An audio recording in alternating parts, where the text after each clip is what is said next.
ang pagpunta natin sa isang destination o sa ating mga goals, pag-achieve ng ating mga goals, merong mga various vehicles para makapunta ka doon. Pero ang bawat vehicle na yan ay hindi pare-pareho ang timeline bago ka makarating doon.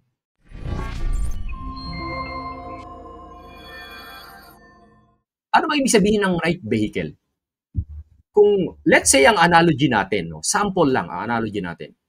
Let's say pupunta ka sa isang lugar. Maybe right now nasa Metro Manila ka. Tapos gusto mo pumunta halimbawa ng Pangasinan. Pangasinan, gusto mong pumunta ng Pangasinan. Marami kang pwedeng option para makapunta ka ng Pangasinan na pwede mong sakyan. No? Pwede kang maglakad. Makakarating ka ba sa Pangasinan pag naglakad ka? Yes, makakarating ka doon. Maybe isang linggo, and I'm not sure kung ilang araw, no? Pero ganon ang concept.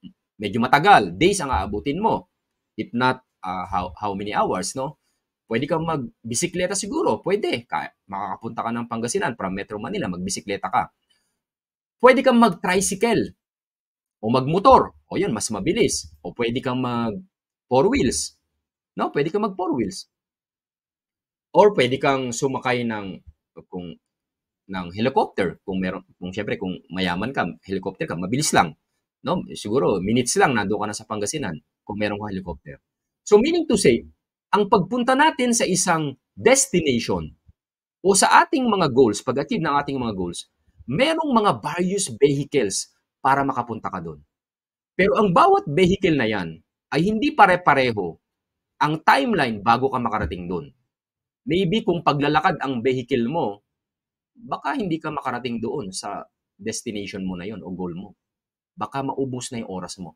Kumbaga sa basketball, first, second, third, fourth quarter, natapos na yung fourth quarter, hindi ka pa nakaka-hit ng goal o hindi mo pa na-hit yung goal mo. 20, 30, 40, 50 years old, 60 years old, nasa 60 years old ka na, baka hindi mo pa na-attain yung goal mo na yon sa buhay. No, maybe financial aspect ng buhay mo. So, merong mga certain vehicle. Of course, syempre, ang common na vehicle natin ay employment. Magtrabaho tayo, no? Magsisimula ka, maybe, kung hindi ka naman specialized profession, no? Maybe magsimula ka sa minimum wage. Minimum wage earner, karamihan, minimum wage earner. Or, at eventually, maybe aangat yung sweldo mo. But sa aking pananaw, ako nagtrabaho din po ako, walang masama po sa pagtatrabaho. Part yan na maging experience mo eventually, yung matututunan mo doon, di ba? Doon sa trabaho mo.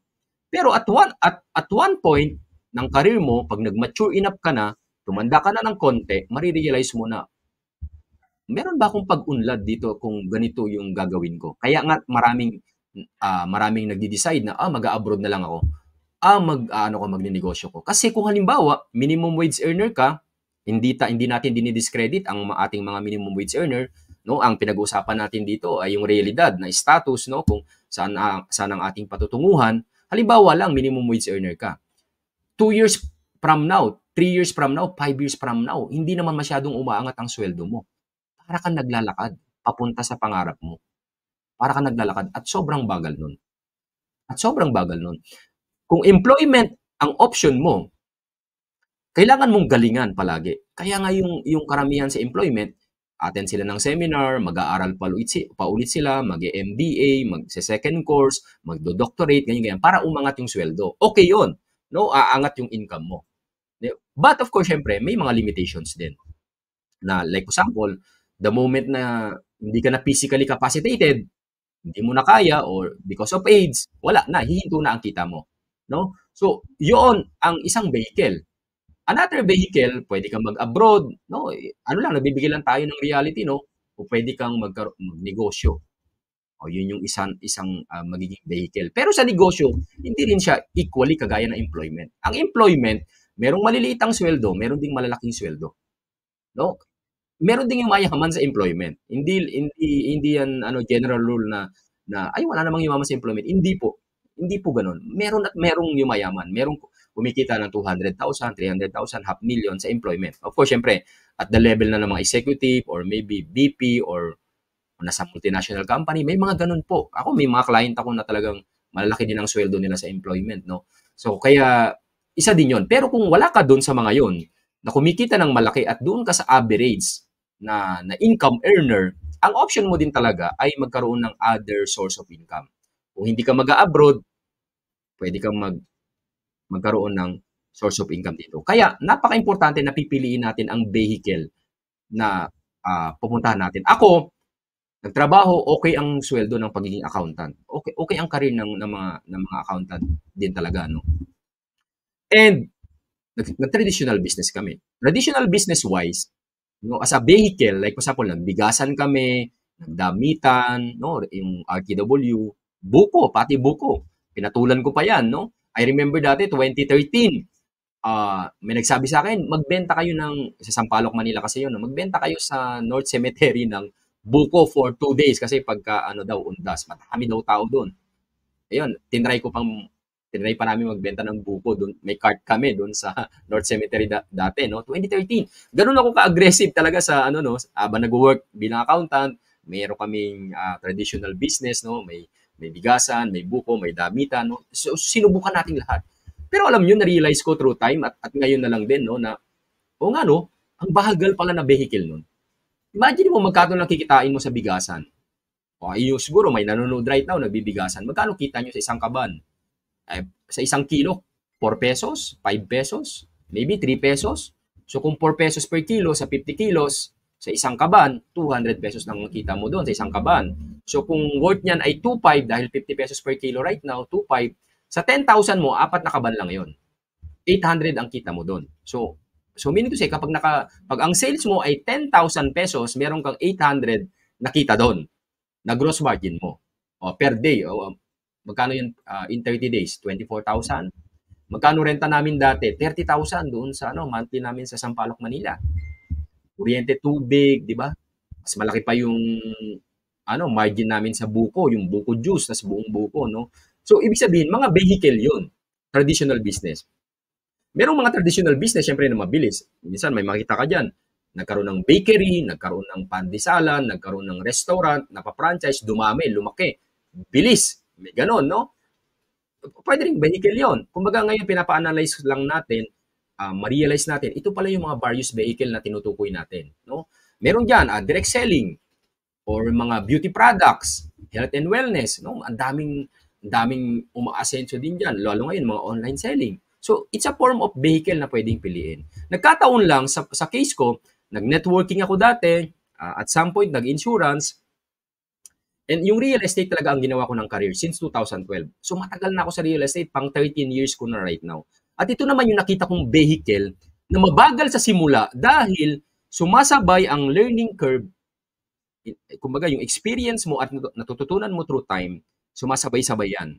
No, kumbaga parang slow progress ka kasi ito lang yung kaalaman mo, ito lang yung skills mo, ito lang yung experience mo. Pero through time, dahil ang dami mo ng experience, ang dami mo ng napagdaanan, ang dami mo ng natutunan, gumagaling ka.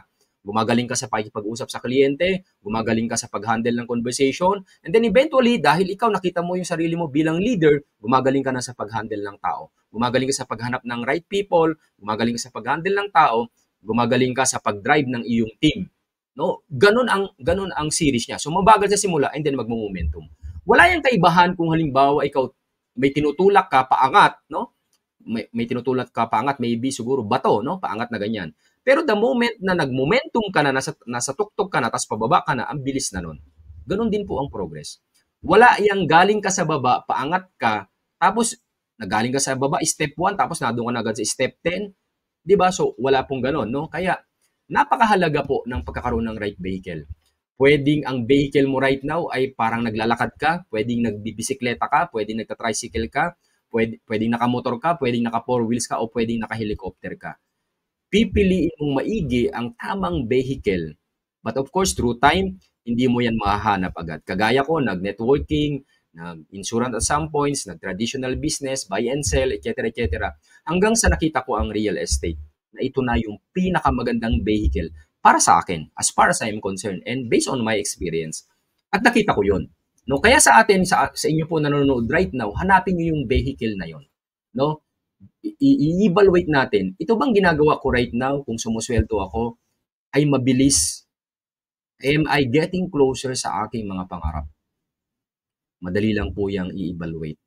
Financially, with numbers, tingnan nyo lang. magkano ba na-save ko ngayong taon?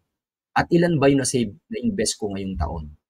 If let's say ikaw nakasave ka ng, let's say, 100,000 ngayong taon, o kung kaya mo mag-save ng 100,000 per year, kailan ka magkakaroon ng 1,000,000? After 10 years?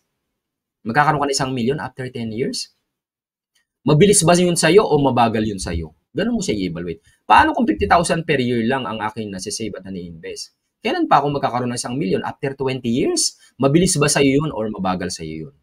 No? Kaya ako, sinasabi ko sa mga agents namin na in 3 to 5 years, magiging millionaire ka dito sa real estate kung siseryosohin mo, di ba? Kung bibigyan mo ng panahon, aaralin mo, hindi ka titigil, kaya mo in 3 to 5 years. Hindi mo kailangan maghintay ng 10 years, 20 years. And then after that, ibang laro na.